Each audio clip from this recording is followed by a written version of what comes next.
Assalamualaikum warahmatullahi wabarakatuh. Alhamdulillahi rabbil alamin. Wassalatu wassalamu ala asrafil mursalin. Wa ala alihi wa sahbihi ajma'in. Asyhadu an la ilaha illallah wa asyhadu anna Muhammad Rasulullah.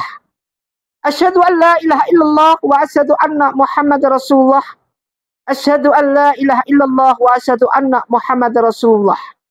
Bismillahirrahmanirrahim. Inna anzalna fi lailatul qadr wa ma adraka ma lailatul qadr. Lailatul qadr khairum min alfi sahrin tanazzalul malaikatu waruhu fiha bi'izni rabbihim min kulli amrin salamun ya hatta matla'il fajr.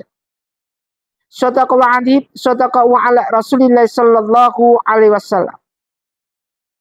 Pertama, mari kita panjatkan rasa puji syukur kita pada Allah Subhanahu wa taala atas segala rahmat hidayah yang Allah berikan kepada kita. Salawat dan salam mari kita haturkan pada junjungan kita Nabi Muhammadin sallallahu alaihi wasallam. Mudah-mudahan kita diberikan kekuatan lahir dan batin di dalam menghadapi ujian-ujian yang ada di dunia ini. Ma'asyiral muslimin muslimat rahimatullah dimuliakan Allah. Di ayatil Qur'an. Ayat-ayat dalam Al-Qur'an. Surah-surah dalam Al-Quran. Sering kita baca, sering kita jadikan suatu hal tadarus ketika di bulan Ramadan. Sering kita jadikan suatu bacaan ketika bangun tidur. Sering kita jadikan suatu amalan ketika kita pada posisi setelah sholat subuh.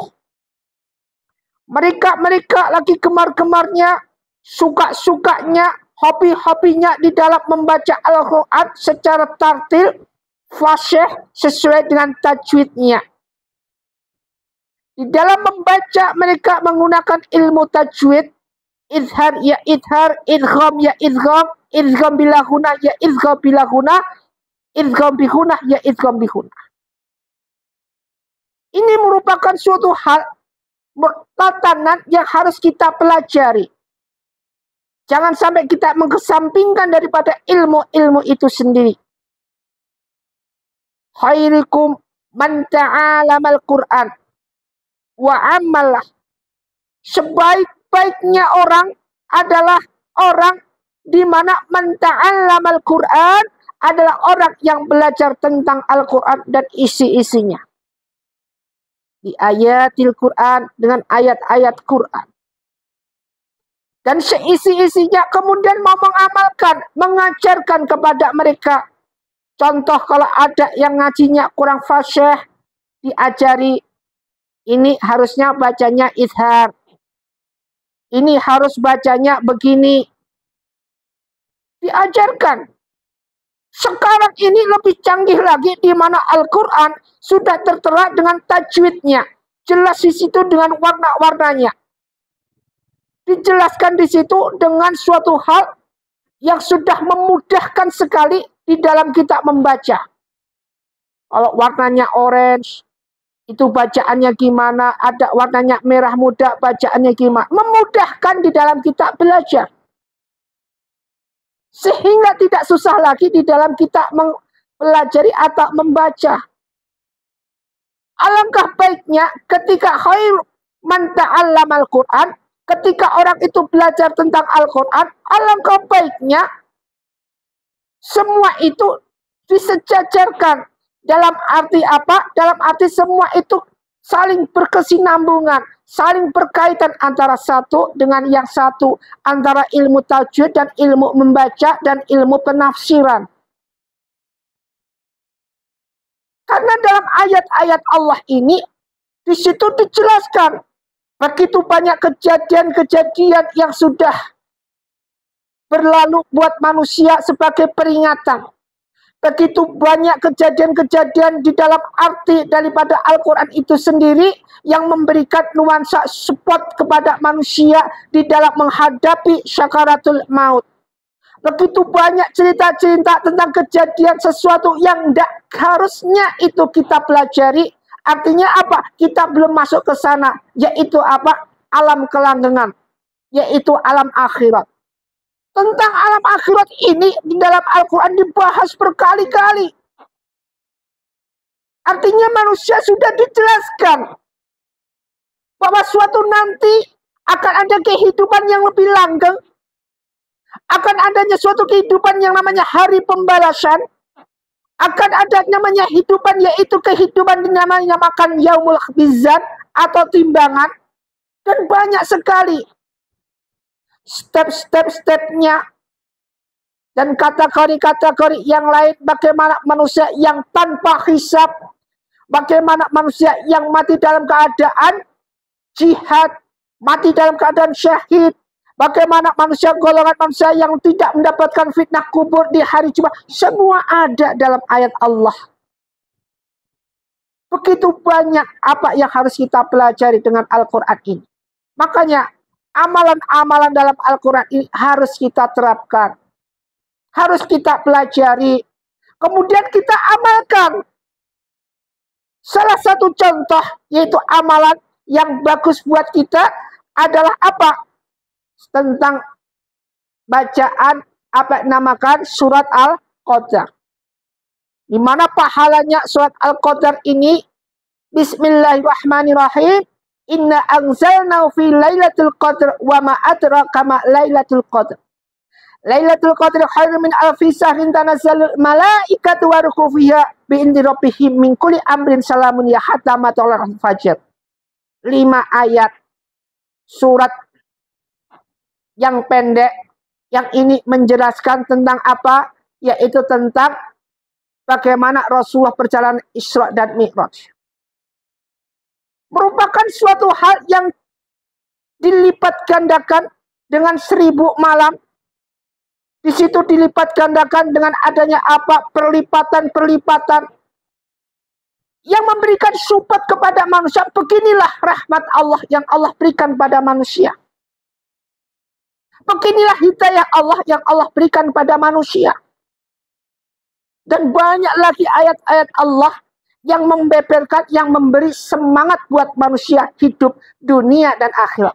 Namun manusianya yang kagak mau mempelajari, manusianya yang ogah-ogah terus, manusianya yang dihipnotis atau ditindih dengan iblis. Sering ini Ustaz sampaikan, sering ini Ustaz beritahukan, tetapi kita di dalam mengamalkannya adalah zong, kosong. Termasuk Ustaz sendiri, termasuk kita semua. Ustaz pun juga belajar. Kita sama-sama belajar di sini. Kembali lagi, tadi masalah surat Al-Qadar. Amalan daripada surat Qadar ini, barang siapa yang membaca surat Al-Qadar 1 kali selepas kita wudhu, ini amalan buat kita, bagus untuk kita amalkan. Karena kita belum tentu diterima ibadah kita oleh Allah Subhanahu wa Ta'ala. Tapi ini pasti diterima ibadahnya oleh Allah, yaitu orang yang membaca surat Qadar ini 1 kali setelah wudhu. Ini pahalanya sama dengan ibadah 50 tahun 1 kali. Kalau kita baca 2 kali sama dengan 100 tahun. Nah, ini disunahkan dibaca setelah wudhu adalah 3 kali. Coba kalau kita bayangkan setelah wudhu, kita wudhu berapa kali? Setelah wudhu kita baca 3, 150 tahun kita ibadah. Dan pasti diterima. Ibadah yang diterima oleh Allah. Kalau kita sering wudhu, kemudian baca surat Al-Qadar 3 kali, wudhu, baca ini 3 kali, berapa puluh tahun, berapa ratus tahun, berapa ribu tahun kita ibadah. Inilah merupakan sinonim. Merupakan suatu persamaan di mana ketika kita beribadah dimudahkan oleh Allah. Ini sebenarnya seperti itu.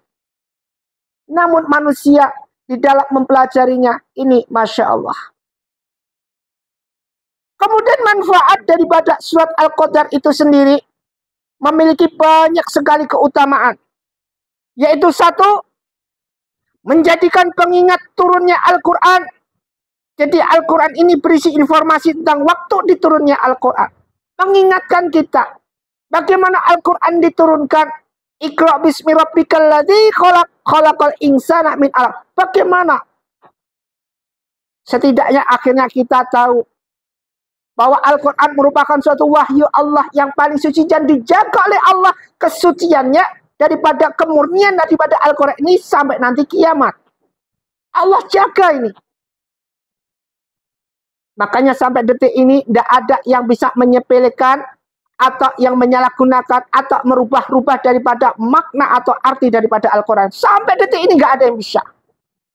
Karena langsung musuhnya adalah Allah Subhanahu wa Ta'ala.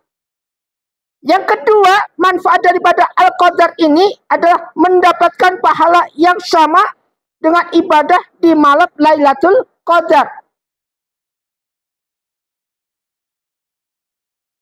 Kemudian, yang ketiga, mendapatkan sholawat dari para malaikat. Di dalam membaca Al-Qadar ini 7 kali setelah sholat subuh, diyakini akan mendapatkan sholawat dari malaikat. Jadi dibaca 7 kali setelah sholat subuh. Lagi amalan. Jadi itu tadi amalan yang pertama setelah wudhu. Kita baca 3 kali sama dengan ibadah 150 tahun. Kemudian setelah sholat subuh kita baca 7 kali. Maka ini kita akan mendapatkan sholawat malaikat. Kemudian yang keempat, ini yang paling penting. Membuka pintu rezeki. Surat Al-Qadar ini diyakini dapat membuka pintu rezeki. Dibaca. Ketika buka pintu, baca. Inna anzalna fi lailatul qadr wa ma adraka ma lailatul. Dibaca. Ketika kita menghadap langit, kemudian mohon pada Allah. Allahumma kana rizqi fis samai fa'anzirhu. Jika rezeki kami masih di atas langit, ya Allah, turunkanlah. Kemudian antum baca inna anzalna fi lailatul qadr wa ma adraka ma lailatul qadr. Lailatul qadr khairun min alfi syahrin tanazzalul malaikatu wa ruhu fiha bi idzni rabbihim min kulli amrin salamun ya hatta matla'il fajr. Terus. Masyiral muslimin muslimat rahimatullah dimuliakan Allah. Itulah begitu pentingnya, begitu utamanya daripada ayat ini. Maka dari itu tidak salah apabila kita mau mengamalkan fungsi dan makna daripada surat Al-Qadar ini. Marilah kita sama-sama belajar, kita sama-sama menjalankan suatu amalan-amalan ini. Akan apa? Akan ibadah kita numpuk, pahala kita akan numpuk bertumpuk-tumpuk. Bukan maksiat yang kita besarkan, bukan kedzaliman yang kita jadikan suatu kebiasaan, bukan kebatilan yang menjadikan kita akan merongrong keadilan pada diri kita. Mari kita perangi kebatilan, kezaliman yang ada dengan amal-amaliyah seperti ini yang membuahkan kita menjadi hamba Allah, istiqomah dalam ibadah, menjadi hamba Allah yang mengembangkan ma'rifatullah. Ma'asyiral muslimin muslimat rahimatul dimuliakan Allah Subhanahu wa Ta'ala, jamaah BBA pencerahan bimbingan amalan yang Ustaz takzim Ustaz muliakan. Semoga apa yang kita kaji bermanfaat meskipun 1 ayat. Setiap pagi istiqomah dan di akhir majelis ini merupakan suatu doa yang merupakan diijabah oleh Allah Subhanahu wa Ta'ala. Mudah-mudahan kita jadikan hamba Allah istiqomah dalam ibadah, menjadi ahli hamba Allah yang nanti mati dalam keadaan husnul khatimah. Usyaikum wa nafsi bittaqwallah wa billahi taufiq wal hidayah. Wassalamualaikum warahmatullahi wabarakatuh.